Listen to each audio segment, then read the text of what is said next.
Panthers! Welcome to the official leadership podcast. This is Behind the Mask.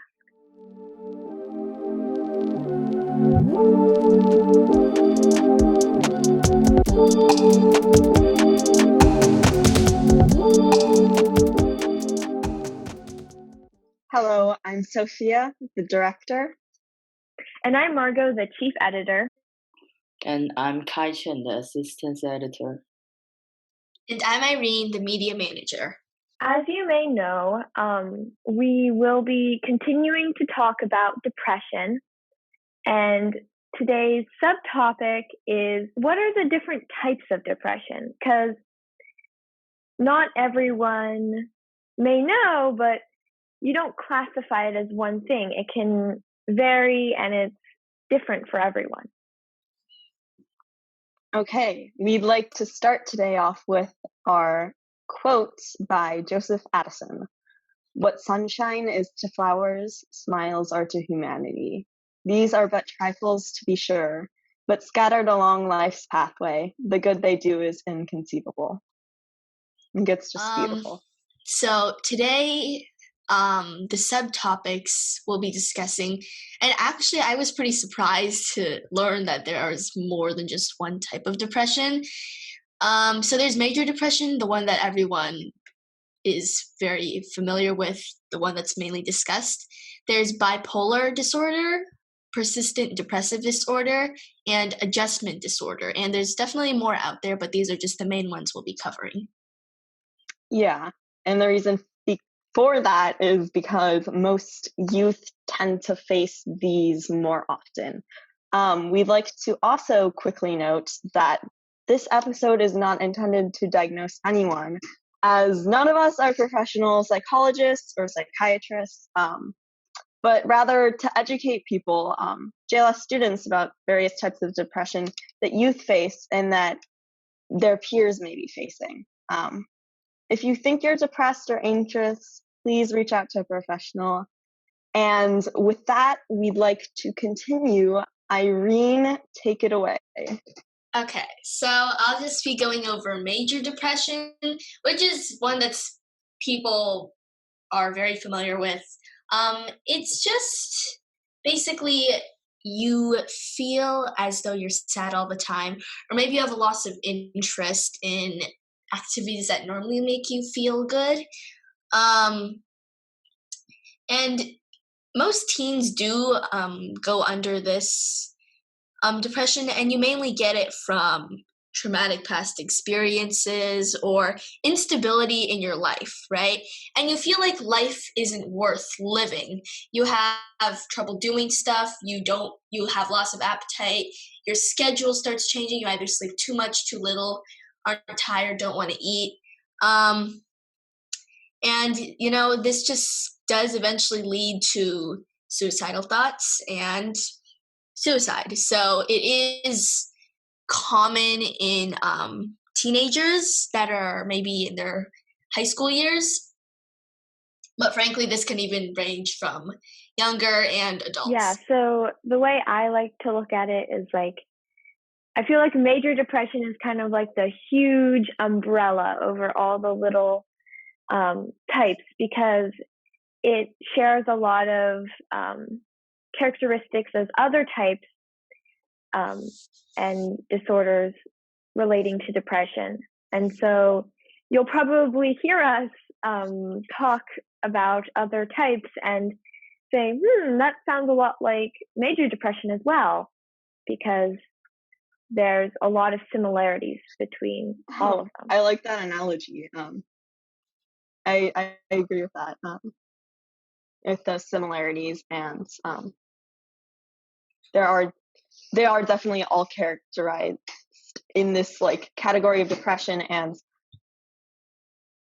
that's basically what we're going to be covering, these subcategories at this point, where we have 4. Yeah, so I'm going to be talking about bipolar disorder. So bipolar depression or disorder, which was previously known as maniac depression, but we don't call it that anymore. It's when someone experiences extreme mood swings that include emotional highs and lows. So during someone's emotional high, they could be experiencing something like mania or hypomania. This is when someone is usually sensitive, irritable, or in some cases extremely happy. So this may not seem like depression, but it's much more than just feelings. Uh, there's a lot of cognitive things with it. So at one's emotional lowest, they could be experiencing sadness, hopelessness, a loss of interest in everyday activities like major depression, and just overall depression. It's a disorder that can affect sleep, energy, physical activity, judgment, behavior, and the ability to think when doing other tasks. And in severe cases, episodes can include hallucinations and delusions. But make sure to note that there are many different types of bipolar disorder. Understand that these symptoms and examples may not be the case for everyone. Frankly, sorry. Do you want to go? No, it's fine. You go ahead. So, like you were saying, kind of in the mood swing category, like having highs and lows. So that definitely does tie in with the major depression as well. So it is sort of like branching over everything. And with major depression, frankly, a lot of misconceptions with it is that you're sad all the time, but sometimes you feel nothing. Sometimes you can be in a relatively happy state, and sometimes you can be extremely moody just in depression, right? It's not necessarily feeling sad all the time. Yeah, I think that's definitely an important distinction and thing to know. Even if you're not experiencing these things like all the time. Yeah, I think that is an important distinction. I wanted to ask something. It's my understanding that those with bipolar like fluctuate in their moods quite frequently, right? Or is it like longer, more sustained episodes? Well, it depends for everyone. What I've read about it is that it can last for like 2 to 3 days, but usually not more than that.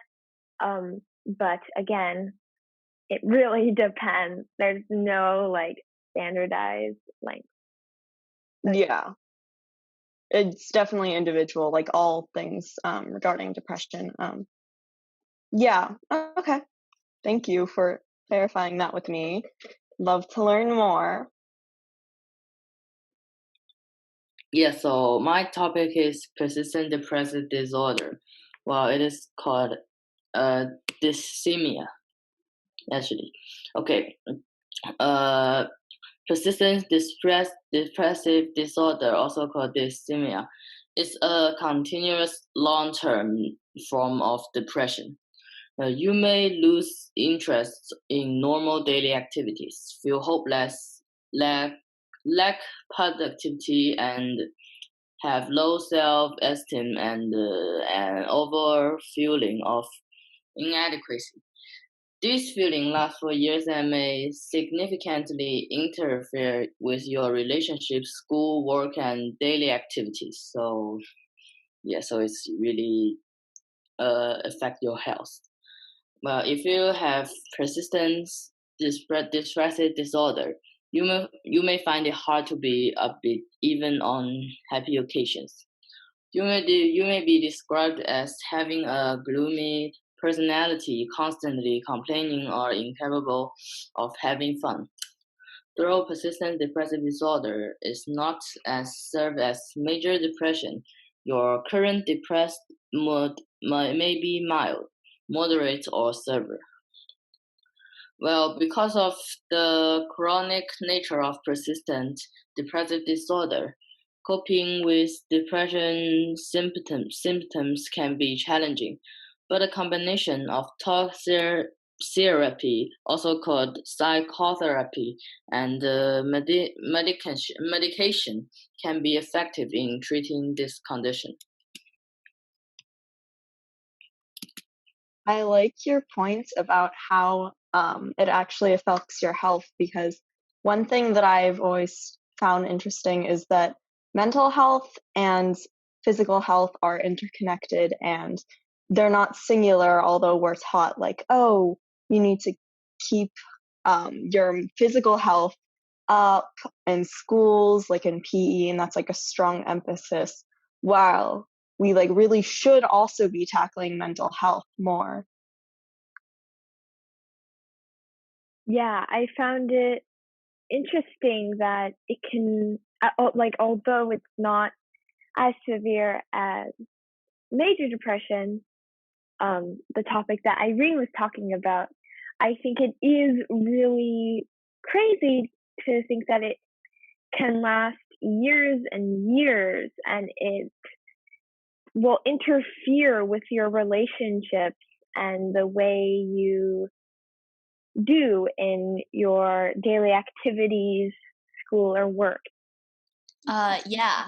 Um, it's pretty surprising to me that this goes years and years. Like, you'd assume that depression, find help within a year or so, or maybe it just sort of died down a bit for then. But this is actually pretty insane. The fact that it just goes on for years and years, destroys relationships. Um, and it also does tie in with major depression, as most do, with the loss of interest in activities, guilt or worry, sadness, sleep problems. It's just sort of a lack of daily structure. I think that is what they all have in common. Yeah, I'm going to bring back my analogy. The big umbrella of major depression and the little subtopics underneath. I think that, going through all of these topics, there's so many ways that they're connected, and then there are like the huge differences between all of them that make them unique and different for everyone. And I think it's so interesting and important to not classify one person with one um, type, or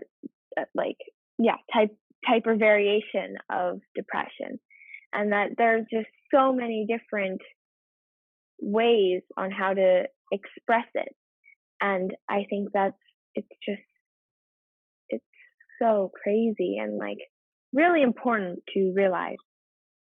Yeah, and keep in mind that the 4 types of depression that we're covering in this episode are just the 4 that most affect youth. There are so many other types. It's definitely something that if you feel you want to explore, you should do some research on.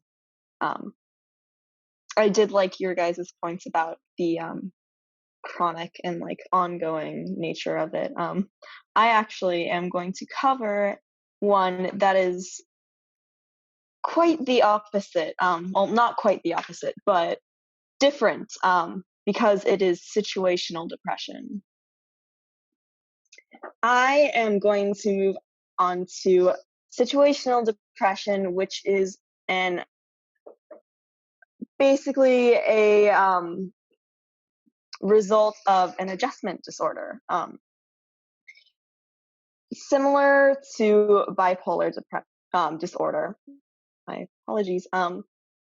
It is, there's definitely fluctuations in mood, and situational depression is short term, unlike bipolar disorder, and is a stress related type of depression.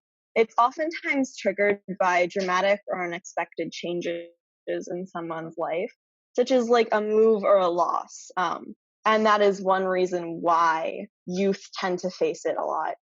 And although it is short term, it does affect like all areas of someone's life, and it is important to diagnose even if it is short term, because it affects them so severely, and it can be reoccurring.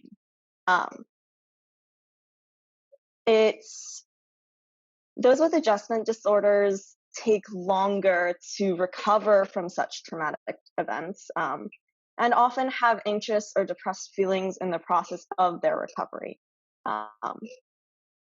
And it often creates strain in relationships with those around them, which unfortunately contributes to it.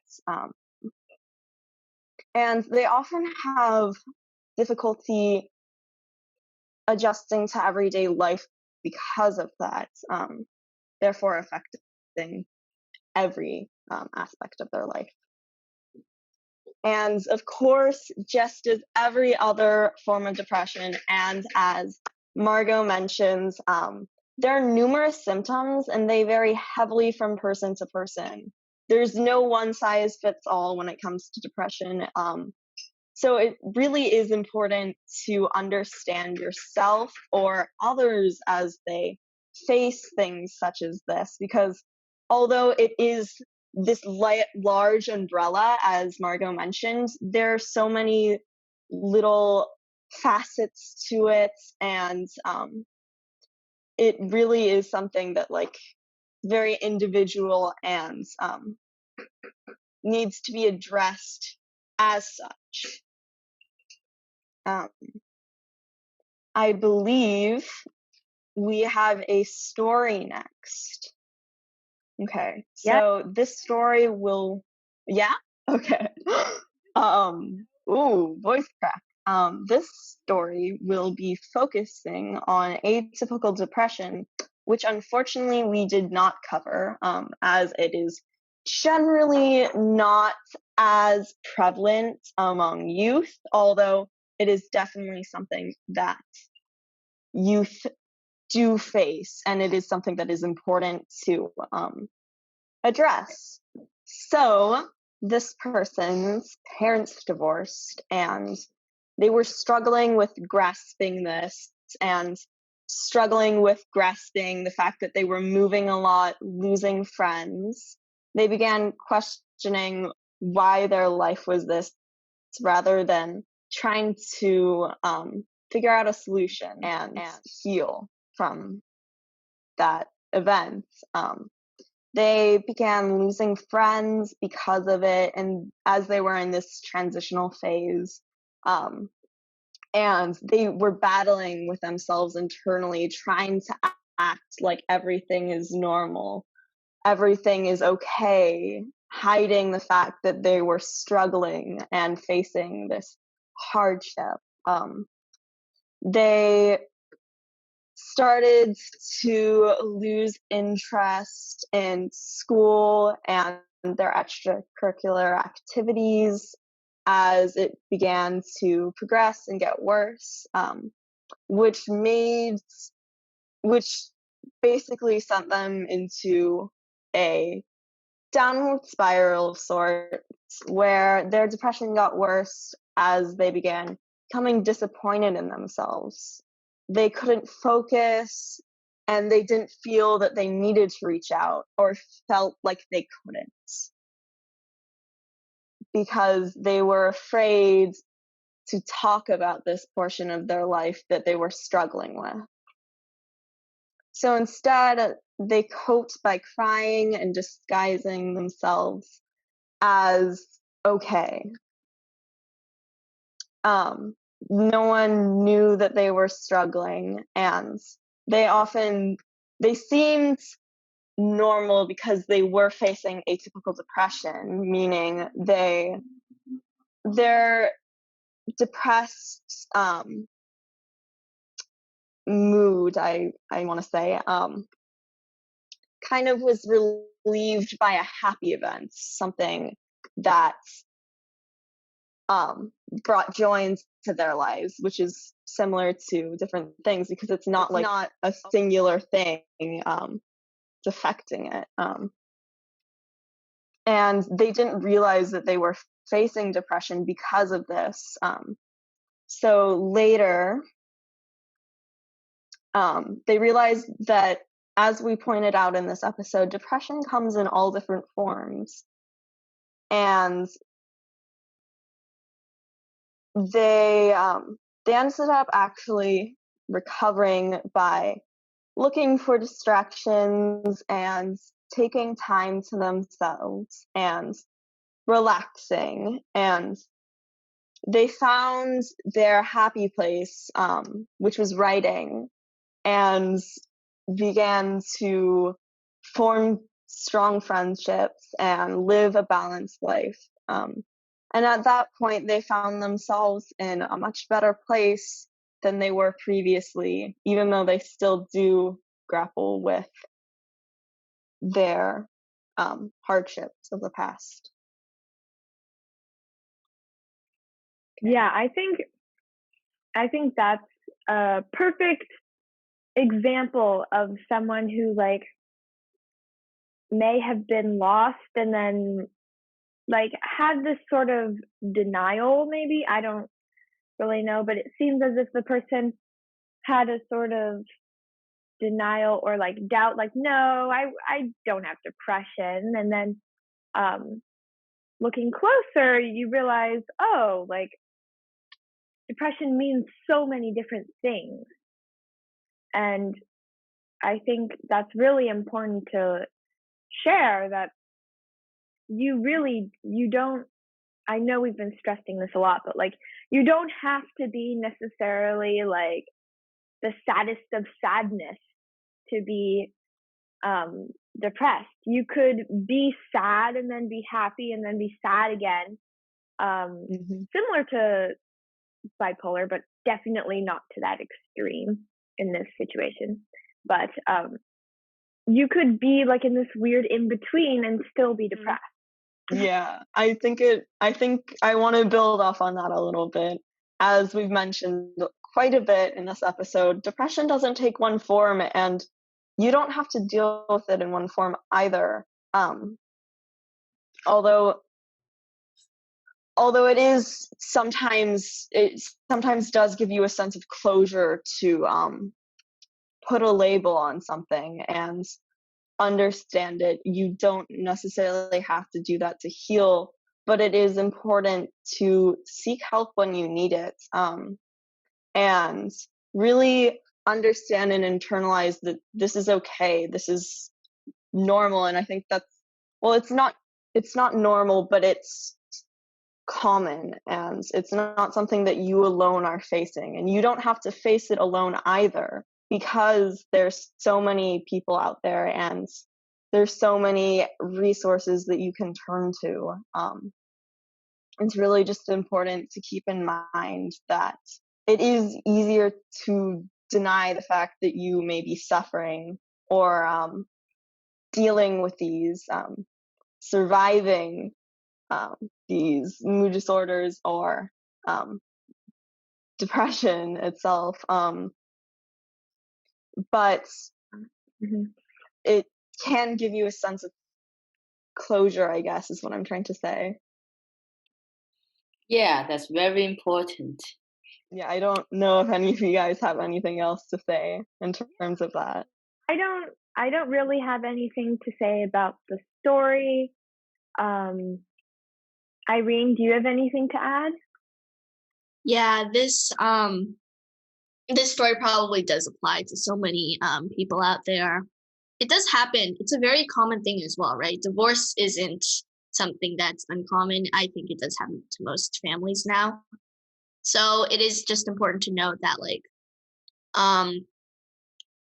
you don't realize it, but depression is definitely a lot more widespread than you notice, because people normally hide it, and most of the time they don't seek help. So just keep a mental note that depression is happening even though you're not aware of it. Yeah, and I just want to say to whoever submitted the story, you are so brave, and I'm so happy that you're in a better place. I truly am, and I know I'm speaking for all of us. I'm really happy that you found your happy place in writing and kind of came to terms with what you're struggling with. And it is very common to undergo like such traumas or things like divorce, and it is very important to keep that in mind. As someone, even if you aren't dealing with depression. Just a quick note. So if you have a story or experience that you would like to share with us anonymously, please submit your story or experience through our Google form. It is on our website, so please check that out. You have no idea how helpful it is. It is really hard to get people to do that, so thank you for those who have already submitted their story. The podcast seriously depends on it, so please, if you have a story, please submit it. And just know it's completely anonymous. We have no clue who does it. So yeah. Okay, that's all I wanted to say. Yep, definitely important. So we'd like to leave you with some final thoughts now. I would like everyone to remember that depression is a healing process and takes time, and everyone's journey is different and everyone heals differently. Yeah. So with that, our support causes goes to the ADAA, which is the Anxiety and Depression Association of America.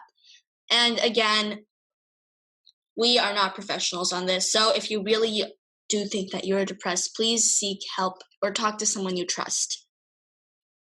Thank you for listening to this episode. The next one will be present soon, just like this. Great. Anything to add, everyone?